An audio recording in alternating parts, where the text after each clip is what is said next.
आज Doubtnut app download करें।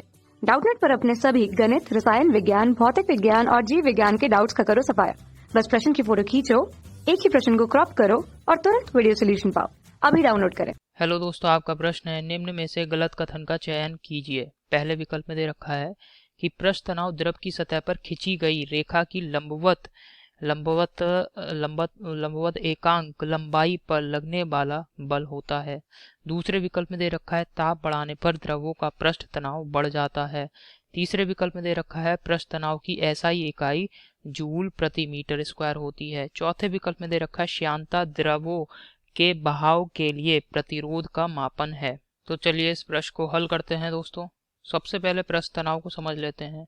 तो पृष्ठ तनाव क्या होता है, जैसे कोई भी बर्तन है उसमें आपने पानी भर दिया, ठीक है, तो मान लिया सबसे ऊपर वाली सतह जो है बर्तन की कुछ इस प्रकार है, तो इसी आकार में आपको पानी दिखाई देगा। अब ये जो सबसे ऊपरी पृष्ठ है इस पे हमने एक काल्पनिक रेखा खींच ली। अब इस काल्पनिक रेखा पर दोस्तों क्या होगा, दोनों ओर बल लग रहे होंगे विपरीत दिशाओं में, इस प्रकार से बल लगेंगे, ठीक है। तो ये जो काल्पनिक रेखा है, पृष्ठ तनाव हमें क्या बताता है, यहाँ पे पृष्ठ तनाव को मैं टी से व्यक्त कर दे रहा हूँ। पृष्ठ तनाव क्या है, ये जो काल्पनिक रेखा है इसकी एकांक लंबाई पर लगने वाला बल क्या कहलाता है दोस्तों, पृष्ठ तनाव कहलाता है। अब लंबाई एल, लंबाई को एल से व्यक्त कर रहे हैं, बल को हम एफ से व्यक्त कर रहे हैं, टी यहाँ पे पृष्ठ तनाव है।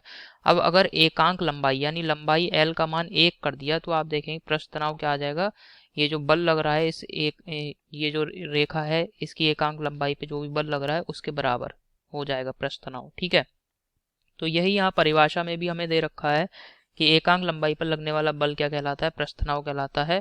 अगर आप इस प्रकार से एक रेखा द्रव के मुक्त पृष्ठ पर बनाते हैं, ठीक है, तो यानी जो पहला कथन दे रखा है वो सही है, तो इस वजह से विकल्प पहला गलत हो गया। दूसरा दोस्तों यहाँ देखते हैं दूसरा विकल्प। दूसरे विकल्प में दे रखा है ताप बढ़ाने पर द्रवों का पृष्ठ तनाव बढ़ जाता है। तो दोस्तों ताप को जैसे जैसे आप बढ़ाते हैं, ताप बढ़ाने पर पृष्ठ तनाव घटता है, ताप बढ़ाने पर पृष्ठ तनाव घट जाता है। अब ताप बढ़ाने पर पृष्ठ तनाव क्यों घट जाता है, क्योंकि हमें पता है जो द्रव है इसके अणु एक दूसरे से कुछ ना कुछ रासायनिक बंधों द्वारा जुड़े रहते हैं। अब अगर आप ताप बढ़ा देंगे तो ये अणुओं के पास ऊर्जा क्या होगी, बढ़ जाएगी। इनकी ऊर्जा बढ़ने से क्या होगा, ये जो बंध हैं ये वियोजित हो जाएंगे। अब अणु एक दूसरे के आकर्षण बंधन से मुक्त हो गए, अब ये इधर उधर मुक्त गति कर सकते हैं।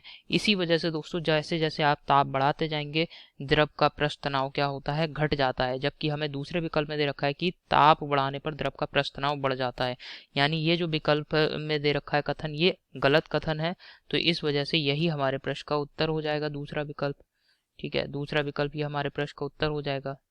अब यहाँ पे तीसरे विकल्प में दे रखा है कि पृष्ठ तनाव की एसआई इकाई जूल प्रति मीटर स्क्वायर होती है, तो इसको देख लीजिए दोस्तों। अब दोस्तों पृष्ठ तनाव की इकाई हमें देखनी है कि जूल प्रति मीटर स्क्वायर आ सकती है अथवा नहीं।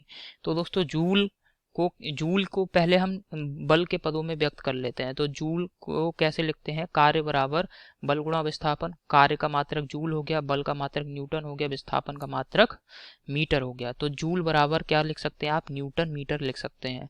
अब जो पृष्ठ तनाव का सूत्र है वो क्या है, टी बराबर एफ बटे एल। एफ यहाँ पे न्यूटन है, एल यहाँ पे मीटर है, ठीक है। तो जूल प्रति मीटर स्क्वायर यही दे रखी है हमें पृष्ठ तनाव की इकाई। और ये जो सूत्र है इससे अगर डायरेक्ट आप निकालेंगे तो क्या आ जाएगी दोस्तों, इकाई पृष्ठ तनाव की न्यूटन प्रति मीटर यही आ रही है। तो अब हम जूल प्रति मीटर स्क्वायर से न्यूटन प्रति मीटर अगर हमारे पास आ जाता है तो यानी जूल प्रति मीटर स्क्वायर भी आप इसकी पृष्ठ तनाव की इकाई बता सकते हैं। तो यहाँ पे हमने जूल प्रति मीटर स्क्वायर लिखा और जूल को क्या लिख सकते हैं आप, न्यूटन मीटर लिख सकते हैं। तो न्यूटन मीटर बटे मीटर स्क्वायर, मीटर से मीटर कट गया तो न्यूटन प्रति मीटर, यानी पृष्ठ तनाव की इकाई आप क्या बता सकते हैं, या तो आप इसको ऐसे लिख सकते हैं जूल प्रति मीटर स्क्वायर, या फिर आप इसको न्यूटन प्रति मीटर लिख सकते हैं। यानी ये जो विकल्प है ये भी सही है, इस वजह से यानी ये जो कथन है ये तीसरा कथन ये सही है, विकल्प इस वजह से गलत हो जाएगा। और चौथे विकल्प में दे रखा है श्यानता द्रवों के बहाव के लिए प्रतिरोध का मापन है, ये कथन भी सही है। श्यानता जो होता है द्रवों के बहाव को रोकने का गुण होता है। जो द्रव होता है, द्रव में अपने बहाव को रोकने की जो क्षमता होती है उसे ही कहते हैं श्यानता, ठीक है। और यानी ये जो कथन है ये भी सही है, इस वजह से ये विकल्प गलत हो जाएगा, चौथा विकल्प। तो आशा करता हूँ आपको ये समझ में आया होगा। धन्यवाद। कक्षा 6 से 12वीं से लेकर नीट, IIT, JEE वो एडवांस के लेवल तक 1 करोड़ से ज्यादा छात्रों का भरोसा। आज ही डाउनलोड करें डाउटनेट ऐप या व्हाट्सएप करें अपने सारे डाउट्स 8400 400 400 पर।